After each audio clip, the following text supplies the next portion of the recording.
저한테 이제 예전이나 지금이나 메일이 많이 오는데 부회장 얼굴에 나오는 것만큼 정말 간절한 사람들이 많이 와요.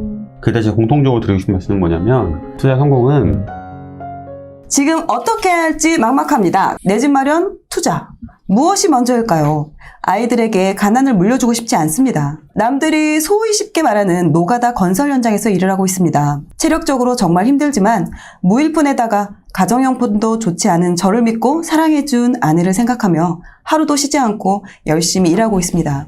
올해로 일한 지 벌써 6년 차가 됐네요. 사실 5년 전 공무원 시험 준비를 하던 저는 당시 여자친구였던 지금의 아내에게 아기가 생겼다는 말을 듣고 공부를 접고 경북에서 대전으로 올라와 건설 일을 시작했습니다. 공부를 그만두며 아쉽기는 했지만 우리 가족 밥만 안 굶으면 됐지 하는 생각으로 재테크의 제도 모른 채 일만 열심히 했습니다. 그러다 우연히 너나이님의 책을 읽게 되었습니다.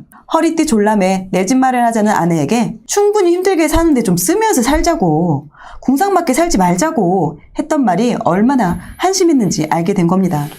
월세방 신혼 시절을 지나 현재는 LH 신혼부부 전세자금 대출로 전세가 1억 3천만 원 빌라에 살고 있습니다. 아내는 수입도 불안정하고 퇴직금도 없는 고위험 직종의 저를 걱정하고 있습니다. 최대한 아껴 쓰며 종잣돈을 만들어 무리한 대출 없이 실거주 목적의 집을 매매하길 원합니다. 하지만 제 생각은 좀 다릅니다. 알뜰살뜰 모으는 방법만으로는 너무 긴 시간이 걸릴 것 같기 때문입니다. 부동산 투자와 미국 시장, 레버리지 상품 등 공부만 한다면 큰 수익을 얻을 수 있는 과감한 투자에 관심이 갑니다. 저희 두 사람 모두 즐기는 삶보다는 우리 아이들을 위한 삶을 꾸려가자는 목표는 같은데 추구하는 방향이 달라 답답합니다. 두 아이를 키우는 외벌이 가장에게 광역시에서 내 집 마련하는 건 하늘의 별 따기 같습니다. 차라리 집값이 싼 지방으로 가서 내 집 마련을 하는 게 나을까요? 아니면 지금 전세 계약을 최대한 연장하고 매매 자금을 모아야 할까요? 저희 부부가 함께 이룰 수 있는 목표와 투자 방법을 추천해 주세요. 현재 월에 350만 원 정도 받고 자산은 8천만 원입니다. 보수적인 성향의 아내와 도전을 추구하는 저, 어떻게 하면 합의점을 찾을 수 있을까요? 라고 사연을 보내주셨고요. 현재 지금 무주택자이시고 아내분께서는 내 집 마련을 원하시고 남편분께서는 과감하게 투자를 해서 자산을 불려나가자. 그런 좀 성향에 대해서 좀 두 분이 안 맞아서 어떻게 이 합의점을 도출해야 될지. 일단 이분이 지금 결혼 일찍 하셔가지고 맞아요. 자녀가 두 분의 4인 가족의 가장이세요. 지금 30대 초반인데 소득이 지금 350 정도 되시잖아요. 네. 아이 키워보신 분들 다 아시겠지만 저축이 어려워요. 그쵸. 근데 두 분이서 결혼 생활 한 5년 동안 8천을 만든 거예요, 지금. 근데 이제 일하시다가 나 이렇게 하면 진짜 답이 없는데? 라는 생각이 드니까 제 책을 보시고 뭐 투자 같은 거가 있구나라는 걸 보고 이걸 하면은 우리가 빨리 갈 수 있겠구나 이제 이걸 깨달으신 거고 그쵸. 아내분은 그런 게 이제 막연하게 두렵고 불안하신 거겠죠. 저는 약간 지금 질문이 좀 순서가 잘못된 것 같아요. 제가 이거 보면서 느낀 건. 일단 저랑 비슷한 상황이세요. 저희 와이프도 투자를 되게 반대하고 두려워했거든요. 대체적으로 그렇죠. 대부분 그렇죠. 대부분 그렇죠. 네. 그러니까 아까 말씀하신 것처럼 나는 공격적이고 성향이 그런데 우리 와이프는 엄청 그런 거에 대해서 보수적이고 걱정이 많다. 근데 그러니까 내가 지금 고민하고 있는 이 고민 포인트를 해결하면 우리의 현실적 문제가 해결이 되나? 근데 그거랑 전혀 상관없다 생각하거든요. 저는 이거랑. 그러니까 그거보다 더 중요한 얘기를 해드려야 될 것 같은 생각이 드는 거예요. 이분한테. 먼저 첫 번째로는 직장인이었다가 투자자로 된다는 게 이렇게 뭐 무슨 슈퍼맨이 막 안경 벗으면 옷 확 바뀌는 그런 게 아니라요. 월급쟁이 투자자 이렇게 가는 거거든요. 그러면 월급쟁이에서 월급쟁이 투자자로 넘어가야 되는데 이때 조건이 있어요. 그게 뭐냐면 안정감이에요. 무슨 얘기냐면 내가 뭐 안정감과 균형감과 이런 거를 추구하면서 하루에 2시간 워라밸 맞추면서 공부하 이게 아니고요. 현금 흐름의 안정감이 필요하다고요. 그 시기에. 근데 지금 본인 하시는 일이 일용직이잖아요. 네. 그리고 아내분도 그걸 얘기하셨잖아요. 퇴직금도 없고 고용 자체가 불안정하기 때문에 조금이나 다치면 소득이 완전 뚝 끊겨버리니까 불안하잖아요. 그러니까 이거는 뭐냐면 저라면 이럴 것 같아요. 저라면 먼저 일자리를 잡을 것 같아요. 새로. 이직을 한다. 그 이직의 핵심은 뭐냐면 목적은 뭐냐. 돈을 더 받는 게 아니에요. 아까 말한 안정감과 그 시간을 얻을 수 있는 거. 내가. 네, 그러니까 일하다 다치지 않을 수 있는 일. 그리고 내가 그 저녁 시간 같은 걸 확보해서 뭔가를 할 수 있는 일, 체력적으로도. 이게 또 일용직이 힘드니까. 그렇죠. 그렇게 한 다음에 그 일에 적응을 하고요. 그 다음에 저는 투자를 할 것 같아요. 이 아내분보다 남편분 말이 맞다고 생각해요, 저도. 이분은 돈을 투자를 안 하잖아요? 그럼 답 없어요. 근데 그거는 아무나 다 한다고 다 되는 건 아니잖아요. 그리고 그 전에 먼저 해야 될 게 내 일자리를 정리를 제대로 해놓는 거. 그게 첫 번째예요. 1년 동안 이직 준비하셔서 이직하고 그 이후에 1년 정도는 내가 그 일에 익숙해진다. 그래서 2년 목표로 잡을 것 같아요, 저는. 그 다음에 2년 뒤부터는 투자를 하는데 투자할 때는 당연히 지금 종잣돈 8천만 원이잖아요. 네. 이 상태에서 내 집 마련하려면 필연적으로 대출 들어오죠. 그렇죠. 그럼 돈 없잖아. 그럼 어떻게 투자해요? 그러니까 그때 월세 가는 거예요. 아니면 주식 투자할 거면 전세 가셔도 되고요. 그렇게 접근해서 차근차근 공부를 할 것 같고, 제가 이거 보면서 느끼는 게 지극히 평범한 사람들의 인생 사이클, 저를 포함해서 그 인생 사이클이 뭐냐면 10대까지는 맨날 참는 게 일상이야. 뭔가 하고 싶어도 말도 안 해. 뭐 친구들이 나이키 운동화 신고 오잖아? 그러면은 그런 거 필요 없다 그래. 정말? 근데 난 갖고 싶어, 속마음은. 그러니까 그게 일상인 거야. 참는 게. 그걸 말도 못 해. 부모님한테. 누구한테 말할 수도 없어요. 그럼 억눌려 있잖아, 마음이. 그러다 20대 때 일자리 구하면 어떻게 되죠? 보상 심리로. 그때 이제 소비가 터지는 거예요. 내가 그동안 못한 게 있으니까. 그러니까 여전히 월급 받으니까 내가 그냥 또 쓰고 싶은 대로 써버리는 거지. 그러면서 20대가 가요.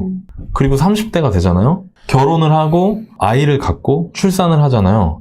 그러면 이유를 모른 채로 쪼들리기 시작해요. 왜 그러냐면 외벌이가 되거든요. 뭔가 불안감이 엄습하고 배우자가 일을 그만두는 순간 내가 하나하나 뭔가 할 때도 옛날에 결혼하기 전에 쓰던 것 같이 절대 쓸 수 없고, 그리고 어떤 때로는 막 빵꾸가 나. 그러면서 집값 같은 거에 예민해지기 시작하고, 집값 올라가면은 막 너무 마음이 힘들고. 근데 이때가 진짜 중요해요, 여러분. 이때가. 지금 이런 상황인 분들. 한 80%, 70%, 80%의 사람들이 어떻게 하냐면 게임, 스포츠, 주식 이런 걸로 회피해요, 자기 삶을. 눈을 감지. 그죠? 그러니까 저는 그게 너무 안타깝고, 사실 제가 방송을 하는 목적 중 하나예요. 그런 걸 알려드리고 싶은 거.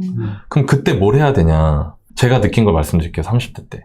외벌이가 됐다가 다시 맞벌이가 재개되는 시기가 옵니다. 근데 문제는 뭐냐면 내가 그 시기가 됐을 때 아까 말한 것 같이 눈을 감아버리잖아요? 그럼 어떻게 되냐면 소득이 늘어난단 말이에요. 복직을 하고 나면 소득 늘어나잖아요. 그럼 어떻게 되냐면 또 똑같은 거야. 또 소비를 늘려. 또 눌렸던 게 터지는 거야. 그러면서 계속 똑같은 인생으로 가는 거야. 또 그 나이 때 써야 되는 소비 패턴이 또 있거든. 그거를 계속 가는 거야, 그러니까. 근데 만약에 내가 이 시기에 지금 우리 여기 애기 지금 둘에 외벌이잖아요. 지금 힘들잖아요. 이때 올바른 가치관을 갖고 투자에 대해서 욕심내면서 돈이 안 잃고 올바르게 준비해서 공부하면 나중에 아이들이 크면서 소득이 늘어날 수 있는 시점에 그때 부스터를 달고 한 명이 버는 걸로 다 생활비 쓰고 한 명이 버는 거 다 모아가지고 뭉쳐서 이걸로 투자로 보낼 수가 있다고요. 그러니까 지금이 되게 중요한 시기야. 우리 이 사연자분한테. 근데 지금 당장 내가 일용직 이거 하면서 막 미국 주식 아까 막 무슨 레버리지 막 이런 거를 실력이 안 되는데 함부로 해버린다? 그럼 진짜 위험할 수 있으니까 일 정리하고 투자 제대로 배워라. 만약에 1년, 2년 이직하고 안정됐는데 내가 투자 배우고 싶은데 내가 모르겠다, 어렵다. 그럼 월보 오세요. 그럼 가르쳐 줄게, 부동산 할 거면. 근데 만약 주식 할 거다 그러면 믿을 수 있는 분한테 배워서 제대로 하시고, 저라면 그렇게 갈 것 같아요. 시간과 안전을 위해서 일단 1년 정도의 시간을 갖고 이직을 준비하고 또 이직을 하면 또 적응을 하는 시간이 필요하니까 1년을 잡고, 그러면 2년 정도 소요가 된다고 보면 그 2년간은 전세를 거주하시고 부동산이든 주식이든 본인이 이제 원하는 그런 분야를 정해서 공부를 해 가시면서 그렇게 어느 정도 실력이 쌓으면 그때는 이제 가지고 있는 돈을 좀 그죠. 빼서 월세로 좀 넣어서 그 가지고 있는 돈을 좀 활용해서 투자로 좀 활용을 하는 게 오히려 좀 자산을 좀 키워가는 상황에 좀 맞을 수 있겠다라고 말씀을 해주신 것 같고, 네. 그러면서 더불어 그런 인생 사이클에 대해서 말씀을 해주셨는데, 근데 그 시기에 진짜 남들처럼 똑같이 그런 식으로 살아가면은 변화가 없는데 어찌됐든 그 사이클 안에서 어떻게 좀 내가 변화를 시키느냐가 또 중요한 것 같아요. 그래 좀 다른 삶을 살아갈 수 있으니까. 아니, 얼마 전에 지하철을 탔는데 우리 20대, 30대 분들 다 핸드폰 게임하고 있어요. 맞아요. 나는 그걸 보면은 더 많은 사람들이 이런 걸 보게 만들어야겠다. 그 생각이 들 정도로 알려주고 싶어. 이러면 안 된다고 지금 이 얘기 해드리고 싶었어요, 그냥. 너바나님 어떤 의견을 또 주실 수 있을까요? 그러니까 이분 사연 선정한 이유는 이분이 대단한 게 아내 임신 소식을 듣고 원래 공무원 준비했는데 너무 멋있잖아. 바로 이제 네. 퇴사하고 건설 현장에 갔다는 거가 네. 책임감. 남자로서 너무 대단하다. 맞아요. 쉽지 않은데. 멋졌어. 그리고 네. 제가 대학교 때에서 노가다를 해봤거든요. 건설 현장에서. 이분이 6년 했다는 거가 너무 대단한 것 같아요. 네. 일단 그런 부분에서 너무 진짜 너무 그 책임감이 참 멋있다라고 생각을 했고 이분이 그걸 물어보신 것 같아요. 지금 예를 들어 아내분은 보수적인 투자를 원하고 본인은 공격적인 투자를 원하는데 어떻게 해야 되냐? 답은 있어요. 벌써 나왔습니다. 어떻게 나왔냐면 본인이 6년 동안 가정생활 꾸리면서 모은 돈이 있잖아요. 그러니까 지금 하던 대로 했으면 6년 뒤에 그 돈 생기는 거예요. 6년 그렇죠. 뒤에. 더 줄어들죠. 아이들 커가면서 생활비 더 돈더 늘어나니까. 들어가는 어쨌든 만약에 내가 6년 뒤에도 그 정도 결과에 만족하냐 배우자한테 물어봤을 때 나 만족한다 라고 하면 그것도 괜찮아요. 근데 그게 아니라 그거는 좀 답이 없지 않을까? 라고 하면은 지금까지 했던 방식과는 달라진다는 거예요. 근데 이제 이분께 또 말씀드린 거는 아까 이분이 아까 뭔 것처럼 부동산이나 레버리지나 선물 이런 얘기 하는데 투자를 할 때 가장 중요한 말 제가 저한테 이제 예전이나 지금이나 메일이 많이 오는데 투자에 대해서 굉장히 이렇게 나의 간절한 상황들 구해적 얼굴에 나오는 것만큼 정말 간절한 사연들이 많이 와요. 그때 제가 공통적으로 드리고 싶은 말씀은 뭐냐면 투자의 성공은 간절함에 답하지 않아요. 그 투자의 성공은 투자자의 실력에 답합니다. 그렇죠. 그래서 내가 간절함만 있고 실력이 없다라고 하면은 그 결과는 온전히 운일 뿐이에요. 그리고 아까 나인님도 얘기했지만 이분 보면서 제가 서민갑부 본 게 생각이 나요. 제가 아이들 경제교육 하느라고 저희도 일요일마다 서민갑부 보는데 거기에 디자인하는 회사분이 나오셨더라고요. 그분도 직장을 다니니까 답이 없는 거야. 그래서 그분이 노가다판으로 들어간 거예요. 인테리어를. 인테리어. 그래서 인테리어를 본인이 그것도 애도 있는데 결혼도 했는데 2, 3년 동안 고생을 해가지고 배우셨구나. 네, 배우신 거예요. 정말. 그렇게 해가지고 본인이 몇 년 만에 자기 업을 차리셔가지고 서민갑부의 매출이 100억인가? 그렇게 나왔다고 하시더라고요. 와, 되게 대박이다. 단기간에. 네, 되게, 그래서 저도 좀 보고 여러 가지로 좀 많이 느꼈는데, 저도 만약에 이분이 아까 나님 얘기대로 취업이 또 만약에 가능하면 그렇게 하고, 사실 취업 시장이 또 남 같지 않잖아요. 맞아요. 또 지금 이 상황에서 또 이제 본인이 나가는 돈도 꽤 클 거예요. 네, 그러다 그쵸. 보니까 좀 만약에 나님 말한 대로 그게 안 되면 이 방법도 좀 괜찮다. 그러면 이제 만약에 본인이 자영업 시장 들어간다라고 하면은 투자 필요 없죠.